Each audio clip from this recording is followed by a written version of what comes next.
वलीद बिन नाहिल से कहता है कि मैं माजदा आंटी की चालाकियों को पहले दिन से ही समझ गया था और मुझे पता था कि ये कुछ बहुत बड़ी बात हमसे छुपाने की कोशिश कर रही हैं। लेकिन इन्होंने मेरी बात नहीं सुनी। आगे से मिनाहिल कहती है कि मैं खुद ये बात नहीं बताना चाहती थी, लेकिन ऐसी ऐसी बातें हैं तुम्हें क्या बताऊं। इन लोगों ने मेरा जीना वबाल करके रखा है। इन तुम नहीं जानते कि ये लोग किस कदर शीटर हैं और क्या कुछ कर सकते हैं। आप देखेंगे कि बहुत ज़्यादा वलीद की माँ परेशान होती और कहती है कि माजिदा तुम्हें शर्म आनी चाहिए थी। इतनी मासूम बच्ची के साथ तुमने इतना बड़ा जुल्म कर दिया। तभी तो मैं कहूँ कि तुमने वलीद से रिश्ते का इनकार क्यों किया था। आज मुझे इस बात की समझ आ गई है। काश मैं तुम्हारी इन हरकतों को पहले ही समझ जाती कि तुम मिनाहल के साथ बहुत कुछ गलत करने वाली हो, लेकिन मैंने ऐसा नहीं किया।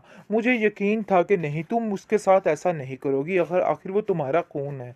लेकिन जी आप देखेंगे कि अब जाकर वलीद की माँ को अंदाज़ा हो गया है और वो कहती है मिनाहिल तुम परेशान मत होना, मैं हर लम्हा तुम्हारे साथ हूँ और तुम्हें अब जो भी बात होगी मुझसे करनी है।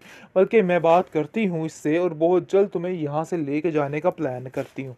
लेकिन जी आप देखेंगे कि माजिदा कहती है कि खबरदार मिनाहिल को किसी ने वर्गलाने की कोशिश की। मैं नहीं चाहती हूँ कि वो यहाँ से जाए। मेरे मरहूम भाई की निशानी है और आखिर मैं कैसे उसको यहाँ से भेज सकती हूँ।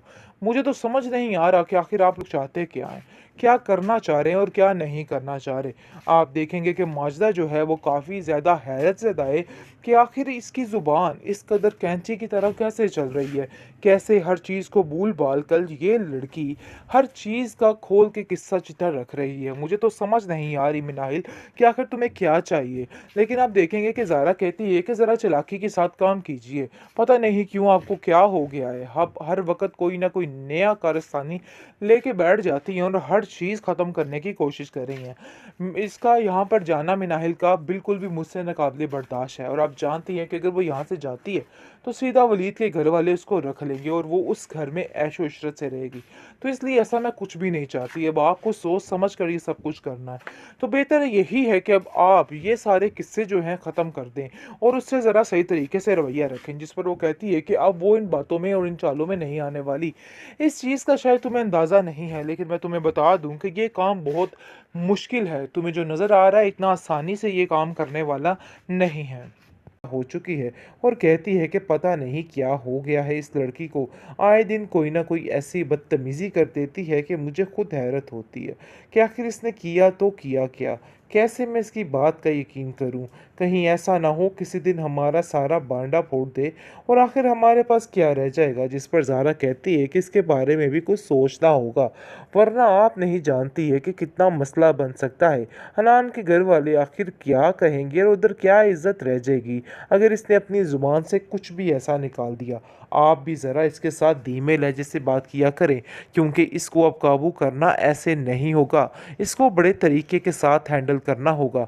जिसको सुनकर वो कहती है हाँ बात तो तुम्हारी बिल्कुल ठीक है। मैं भी यही सोच रही हूँ कि इसको तरीके के साथ हैंडल किया जाए, क्योंकि ये लड़की अब हाथों से हाथ निकल गई है। ज़ारा उसको कहती है कि बस आपको अब जो करना है ना, बस मैं आपको क्या बताऊं। असल में ज़ारा अपने घर वालों की असलियत बड़े अच्छे तरीके से जान गई है, लेकिन इस बात को छुपाने की कोशिश कर रही है और पर्दा डाल रही है, ताकि हर चीज़ पर पर्दा बना रहे और उसको सबको ऐसा लगे कि ऐसा कुछ भी नहीं है। बहरहाल जी उसके सारी चीज़ें सामने आ चुकी हैं, लेकिन अपनी माँ को नहीं बताना चाहती, क्योंकि वो जानती है कि अगर उसकी माँ को ज़रा सी भिनक भी पड़ गई किसी बात की तो सारी बात ज़ारा पर ही आएगी और उल्टा उसकी माँ उसको ही जलील करेगी, क्योंकि इसी की वजह से ये सब कुछ हुआ है और उसने हामी भी इसकी कहने पे ही बरी थी। असल में ट्विस्ट इस कहानी का अब आया है। जैसे ही सारा पोल खुलने लगता है तो किस तरीके से हनान खींच कर कहता है कि अरे भाई ये पागल है और कुछ भी कहता फिरता है। ऐसी कोई बात नहीं और इसकी बात पे यकीन न करना, जल्दी चलिए आप, क्योंकि आपको नुकसान भी पहुंचा सकता है। कैसे तरीके से हर चीज़ को इसने हैंडल किया है और किस कदर चालाकी वाला दिमाग पाया है। अपनी माँ से 10 हाथ आगे है और ऐसी प्लानिंग कर देता है कि सारा जेवर हर चीज़ चोरी हो गई है, डाकू आ जाएंगे और ये हो जाएगा वो हो जाएगा। यानी कि पूरे तरीके से प्री प्लान कर लिया इसने, किसने क्या करना है और ज़ारा के सामने कैसे जाहिर करवाना है कि उन लोगों के पास अब कुछ भी बाकी नहीं रह गया है। कितने तरीके से इसने हर चीज़ को हैंडल कर लिया है। और उसकी माँ उसको कहती है कि आफ़रीन है बेटा तुम पर, तुमने क्या ज़हानत पाई है। मैं तो हैरान हो रही हूँ कि मुझसे भी ज़्यादा बेईमान इंसान कोई दुनिया में है। ख़ैर आप देखेंगे कि किस कदर बेईमानी के साथ वो हर चीज़ को हैंडल कर लेता है और बहुत जल्द ये मामला तय पाएगा। लेकिन जैसे ही हन्नान ने आना होता है तो माजिदा कहती है कि अच्छे किस्म का खाना बनाना, जिस पर माजिदा को कहती है कि मुझे जो आता है मैं बस वही बना सकती हूँ। अगर आप लोगों को ज़रा सा भी कोई मसला है तो आकर खुद किचन में बना लीजिए, क्योंकि मैं इससे बेहतर खाना नहीं बना पाऊँगी। जिसको सुनकर ज़ारा कहती है कि तुम्हारी ज़ुबान दिन-ब-दिन कुछ ज़्यादा ही बिगड़ती जा रही है। मुझे तो समझ नहीं आ रही है कि आखिर तुम इतने पर कैसे लग गए? कैसे तुम हर बात पे बात पर इस तरीके से बोल देती हो और दूसरों को ज़लील कर देती हो? मुझे तो तुम्हारी कुछ समझ नहीं आ रही कि इतनी शय तुम्हें कहाँ से मिली? जिस पर नाहिल कहती है कि भी ये तो कुछ नहीं है। अगर मैंने बोल के आप लोगों के बारे में आपके पोल खोल दिए तो सोचो आप लोगों के पास आखिर क्या बचेगा? इस बात को आप लोगों को अब समझना होगा और ज़रा धीमे लहजे से मुझसे बात किया करो। तुम्हारा इस तरीके से बोलना मुझे बिल्कुल भी पसंद नहीं और बहुत शदीद किस्म का चुभता है। तो बेहतर यही है कि इस किस्म की फ़ुज़ूलियात मेरे साथ मत करना। आप देखेंगे कि मिनाहिल उसको कोड़ा-कोड़ा जवाब दे देती है और कहती है कि खबरदार तुमने आइंदा से मेरे साथ कोई इस किस्म की फ़ुज़ूलियात करने की कोशिश की। जिस पर काफ़ी ज़्यादा ज़ारा हैरान है और कहती है कि आखिर इसकी ज़ुबान इतनी तेज़ कैसे हो गई, मुझे तो खुद कुछ समझ नहीं आ रहा। क्योंकि असल में अब माजिदा भी उससे खौफ़ज़दा हो चुकी है और कहती है कि पता नहीं क्या हो गया है इस लड़की को।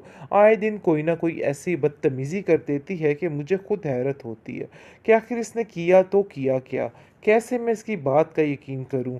कहीं ऐसा ना हो किसी दिन हमारा सारा बांडा फोड़ दे और आखिर हमारे पास क्या रह जाएगा? जिस पर ज़ारा कहती है कि इसके बारे में भी कुछ सोचना होगा, वरना आप नहीं जानती है कि कितना मसला बन सकता है। हनान के घर वाले आखिर क्या कहेंगे और उधर क्या इज़्ज़त रह जाएगी अगर इसने अपनी ज़ुबान से कुछ भी ऐसा निकाल दिया। आप भी ज़रा इसके साथ धीमे लहजे से बात किया करें, क्योंकि इसको अब काबू करना ऐसे नहीं होगा। इसको बड़े तरीके के साथ हैंडल करना होगा। जिसको सुनकर वो कहती है, हाँ बात तो तुम्हारी बिल्कुल ठीक है। मैं भी यही सोच रही हूँ कि इसको तरीके के साथ हैंडल किया जाए, क्योंकि ये लड़की अब हाथों से हाथ निकल गई है। ज़ारा उसको कहती है कि बस आपको अब जो करना है ना, बस मैं आपको क्या बताऊँ। असल में ज़ारा अपने घरवालों की असलियत बड़े अच्छे तरीके से जान गई है, लेकिन इस बात को छुपाने की कोशिश कर रही है और पर्दा डाल रही है, ताकि हर चीज़ पर पर्दा बना रहे और उसको सबको ऐसा लगे कि ऐसा कुछ भी नहीं है।